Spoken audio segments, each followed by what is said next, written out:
Hi, and welcome to the fourth instalment of Tackle Tuesday. Today we're going to look for a few tackles from this weekend's action from the game between Corstorphine and Hillhead Jordan Hill. So we'll start off with this first clip here. We'll let it play and we'll just kind of talk through it and then talk about kind of some of the good technical aspects and also the referee decision making. So what we have here is a good short ball by the Cougars Tet and a strong carry from the prop there.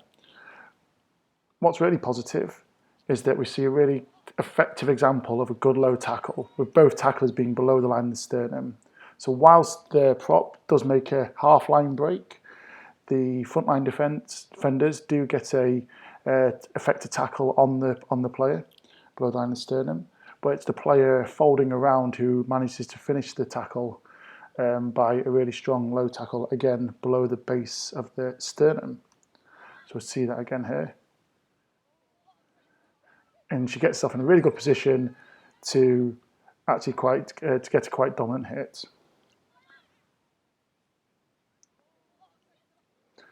So you can see in terms of referee decision making, initial contact is below the base of the sternum for both players in the tackle, so the frontline defender and also the arriving player. There's no mitigating circumstances to look at, so obviously from this one it's a play on example. Next up we have a tackle in the wide channel, so I'll play this through. What we're seeing here is a flanker doing a covering tackle from the base of the scrum on the Corstorphine winger. Now, this is a type of tackle that we are seeing the initial contact being above the base of the sternum. So we see here as the winger checks her speed and looks to step inside, the tackler probably doesn't adjust their speed in the same manner, which means she's unable to kind of drop her height to react to the ball carrier's movement.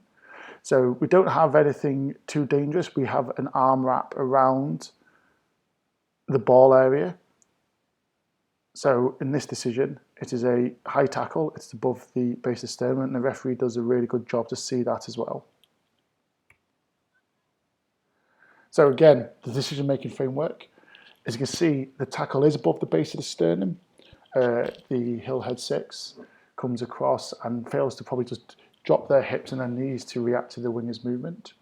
There is no mitigation, so the ball carrier remains upright at all times. So the decision here is just a penalty. Cool. And the final one we're going to look at today is quite a strong high tackle, again off first phase. So we'll see here, the arriving player arrives into the contact area at speed and upright and does make contact above the line of the sternum. Now this is one whereby we just kind of pause here.